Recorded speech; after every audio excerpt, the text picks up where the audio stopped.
ನಮಸ್ಕಾರ ವೀಕ್ಷಕರೇ, ನನಗೆ ತುಂಬ ಜನರು ಕಮೆಂಟ್ ಮಾಡಿ ಕೇಳಿದ್ದಾರೆ, ಗುರುಜಿ ದಯವಿಟ್ಟು ನಮಗೆ ಒಂದು ವಶೀಕರಣ ತಂತ್ರವನ್ನು ಹೇಳಿಕೊಡಿ ಎಂದು.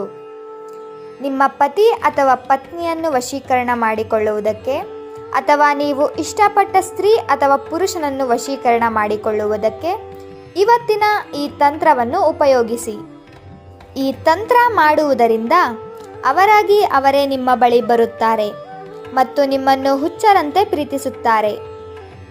ಇದು ತುಂಬ ಶಕ್ತಿಶಾಲಿ ಹಾಗೂ ಪವರ್ಫುಲ್ ವಶೀಕರಣ ತಂತ್ರ.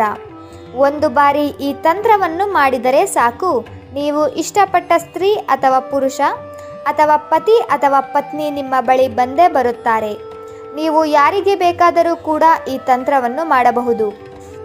ಇದು ಮಹಾಶಕ್ತಿಶಾಲಿ ಸಾತ್ವಿಕ ಉಪಾಯ.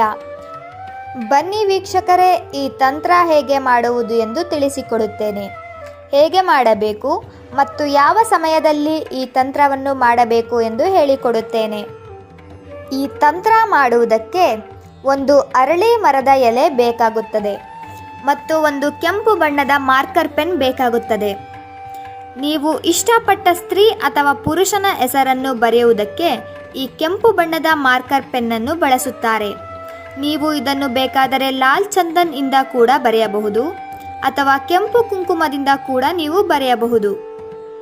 ಮೊದಲಿಗೆ ಅರಳಿ ಮರದ ಎಲೆಯನ್ನು ತೆಗೆದುಕೊಂಡು ಅದರ ಮೇಲೆ ನೀವು ಇಷ್ಟಪಟ್ಟ ಹುಡುಗನ ಹೆಸರನ್ನು ಬರೆಯಬೇಕು. ಉದಾಹರಣೆಗೆ ಆ ಹುಡುಗನ ಹೆಸರು ರೋಹಿತ್ ಆಗಿದ್ದಲ್ಲಿ ರೋಹಿತ್ ಅಂತ ಬರೆದುಕೊಳ್ಳಿ.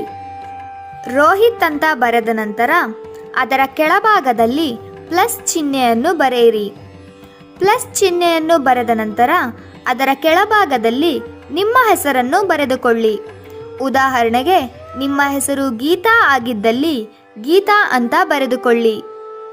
ನಂತರ 2 ಲವಂಗವನ್ನು ತೆಗೆದುಕೊಳ್ಳಬೇಕು. ಆ ಲವಂಗವನ್ನು ನಿಮ್ಮ ಹೆಸರಿನ ಬಳಿ ಮತ್ತು ನೀವು ಇಷ್ಟಪಟ್ಟ ಹುಡುಗನ ಹೆಸರಿನ ಬಳಿ ಇಡಬೇಕು. ಈ ರೀತಿ ಇಡುವಾಗ ಒಂದು ಮಂತ್ರವನ್ನು ಹೇಳಬೇಕು. ಆ ಮಂತ್ರ ತುಂಬ ಶಕ್ತಿಶಾಲಿ ಮಂತ್ರ, ಗಣಪತಿ ಜಿ ಮಂತ್ರ ಆಗಿರುತ್ತದೆ. ನಂತರ ಹೆಸರು ಕಾಳನ್ನು ತೆಗೆದುಕೊಳ್ಳಿ. ಆ ಹೆಸರು ಕಾಳನ್ನು ನಾವು ವಿಡಿಯೋದಲ್ಲಿ ತೋರಿಸುತ್ತಿರುವ ಹಾಗೆಯೇ ಅರಳಿ ಮರದ ಎಲೆಯ ಮೇಲೆ ಹಾಕಬೇಕು. ನಂತರ ಒಂದು ಮಂತ್ರವನ್ನು ಹೇಳಬೇಕು. ಆ ಮಂತ್ರ ಯಾವುದು ಅಂದರೆ ಓಂ ಶ್ರೀಂ ಗಣ್ ಗಣಪತೆ ಗಣರಾಜ್ ನಮೋ ನಮಃ. ಇದು ಗಣಪತಿ ಜಿಯ ಮಂತ್ರ.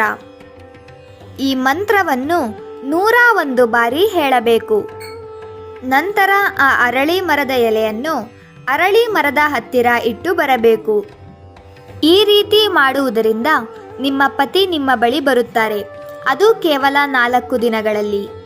ನೀವು ಆ ಎಲೆಯನ್ನು ಅರಳಿ ಮರದ ಹತ್ತಿರ ಇಟ್ಟು ಬಂದ 4 ದಿನಗಳಲ್ಲಿ ನಿಮ್ಮ ಪತಿ ನಿಮ್ಮ ಬಳಿ ಬಂದೇ ಬರುತ್ತಾರೆ. ಈ ಮಂತ್ರವನ್ನು ನೀವು ಬುಧವಾರದಂದು ಮಾಡಬೇಕು ವೀಕ್ಷಕರೇ. ಆದರೆ ದಯವಿಟ್ಟು ಈ ಮಂತ್ರವನ್ನು ಕೆಟ್ಟದ್ದಕ್ಕೆ ಬಳಸಬೇಡಿ, ಒಳ್ಳೆಯ ಉದ್ದೇಶಕ್ಕೆ ಬಳಸಿ. ಈ ವಿಡಿಯೋ ನಿಮಗೆ ಇಷ್ಟ ಆದರೆ ಲೈಕ್ ಮಾಡಿ, ಶೇರ್ ಮಾಡಿ ಹಾಗೂ ಕಮೆಂಟ್ ಮಾಡಿ. ನೀವಿನ್ನೂ ನಮ್ಮ ಚಾನಲ್ಗೆ ಸಬ್ಸ್ಕ್ರೈಬ್ ಆಗಿಲ್ಲ ಅಂದರೆ ಈ ಕೂಡಲೇ ಸಬ್ಸ್ಕ್ರೈಬ್ ಆಗಿ. ವಿಡಿಯೋ ನೋಡಿದ್ದಕ್ಕೆ ಧನ್ಯವಾದಗಳು.